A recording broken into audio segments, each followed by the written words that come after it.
Hello दोस्तों, कैसे हैं आप सब। उम्मीद करता हूं कि आप सभी अच्छे होंगे और अपनी पढ़ाई लिखाई जारी रखे होंगे।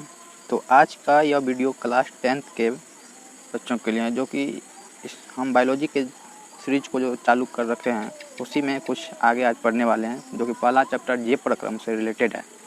तो इससे पहले हम लोग पढ़े थे प्रकाश संश्लेषण के लिए किस प्रकार क्लोरोफिल आवश्यक है, किस प्रकार कार्बन डाइऑक्साइड आवश्यक है। आज उसी कड़ी में हम लोग आगे का टॉपिक, यानी कि सभी टॉपिक जो एग्ज़ाम पॉइंट ऑफ व्यू से काफ़ी महत्वपूर्ण है, तो आप लोग एक भी टॉपिक को स्किप करके ना देखिए, क्योंकि कोई भी टॉपिक आपके एग्ज़ाम में पूछा जा सकता है। तो आप लोग ध्यानपूर्वक इसको अध्ययन करें। तो चलिए, आज का टॉपिक जो है जंतुओं में पोषण। जंतुओं में पोषण कैसे होता है। तो सर्वप्रथम यहाँ पे हम जंतुओं को कोशिका के आधार पर बांटे हैं। तो पहला होता है एक कोशिकीय जंतु एंड सेकेंड इज बहुकोशिकीय जंतु। तो इन्हीं दोनों जंतु में हम देखेंगे पोषण किस प्रकार से होता है। तो यहाँ पे आया एक कोशिकीय, यानी कि कोशिका क्या होता है। कोशिका जो है सजीवों की क्रियात्मक एवं रचनात्मक इकाई को ही कोशिका कहते हैं।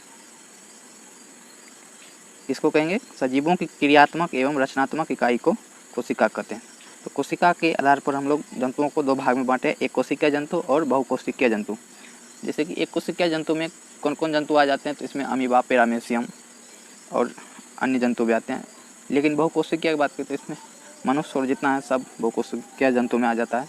तो आज हम लोग देखेंगे एक कोशिकीय जंतु में पोषण कैसे होता है, कितनी चरणों के माध्यम से होता है। जिस प्रकार मनुष्य में भोजन का पाचन 5 संपूर्ण अवस्थाओं से होकर गुजरता है, उसी प्रकार एक कोशिकीय जंतु में पोषण 3 चरणों में पूरी होती है। कितने में?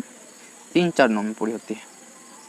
तो वे कौन कौन है? तो पहला है अंतर्ग्रहण एंड सेकेंड इज पाचन एंड थर्ड इज बहिष्करण। तो अंतर्ग्रहण क्या होता है, पाचन क्या होता है, बहिष्करण क्या होता है, यानी कि इंजेशन, डाइजेशन, बहिष्करण क्या होता है। तो चलिए देखते हैं। तो नेक्स्ट है अंतर्ग्रहण। तो अंतर्ग्रहण क्या होता है? एक कोशिकीय प्राणी द्वारा भोज्य पदार्थों के शरीर के अंदर ग्रहण करने की प्रक्रिया को ही अंतर्ग्रहण कहते हैं। यानी कि भोजन को जो है एक कोशिकीय प्राणी शरीर के अंदर जो ग्रहण करेगा तो वह प्रक्रिया कहलाएगा अंतर्ग्रहण, यानी कि इंजेशन।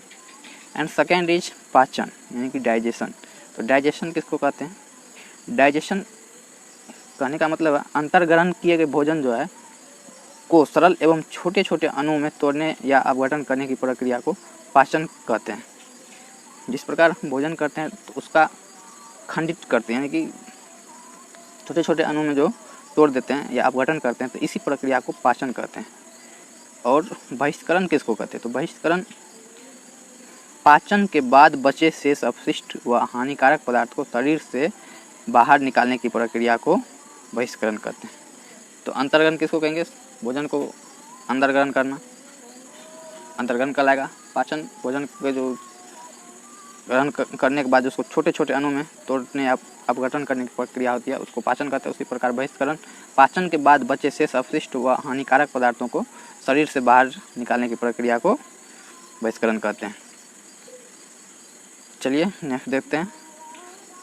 जैसा कि हम शुरू में बताए थे, एक कोशिकीय जंतु अमीबा होता है, पैरामीशियम होता है। तो ये सब जो है ना एक कोशिकीय जंतु में, तो इसका एग्जाम में पूछ लेता है कि अमीबा का स्वच्छ नामांकित चित्र के साथ वर्णन करें, यानी कि चित्र सहित उसको वर्णन करें। तो जब इस प्रकार का क्वेश्चन आवे तो आपको कुछ सेंटेंस लिखना है, उसके बाद मिड डेज टर्म में उसका फिगर बना लेना है, फिर कुछ सेंटेंस लिख के समाप्त कर देना है। जैसा कि आप लोग को यहाँ दिख रहा होगा, क्वेश्चन है अमीबा के एक स्वच्छ नामांकित चित्र के साथ वर्णन करें। तो यहाँ पे आंसर लिखते वक्त हम लोग लिखेंगे अमीबा एक सरल प्राणी संपोषी जीव है। अब यहाँ पे प्राणी संपोषी जीव है, तो प्राणी संपोषी जीव क्या होता है? तो पिछले वीडियो में हम यह सब कुछ बताए हुए हैं, फिर भी हम बता देते हैं। प्राणी संपोषी जीव वैसे जीव होते हैं जो अपना भोजन सॉलिड फॉर्म या लिक्विड फॉर्म में किसी जंतु से प्राप्त करता है, उसे ही प्राणी संपोषी जीव कहते हैं। तो अमीबा भी उसी कैटेगरी का एक जीव है जो कि जंतु से ठोस या तरल रूप में अपना भोजन प्राप्त करता है। ठीक है। उम्मीद करता हूँ कि आप लोग अच्छे से समझ रहे होंगे। अगर अच्छे से समझ रहे हैं तो वीडियो को ज़रूर लाइक करें और अपने दोस्तों के साथ शेयर करना ना भूलें। चलिए आगे देख लेते हैं। और यह मृदु जलीय एक कोशिकीय एवं अनिश्चित आकार का, यानी कि मृदु जलीय या जल में पाया जाता है एवं इसका आकार की बात करें तो आकार अनिश्चित होता है, कोई फिक्स आकार नहीं होता है।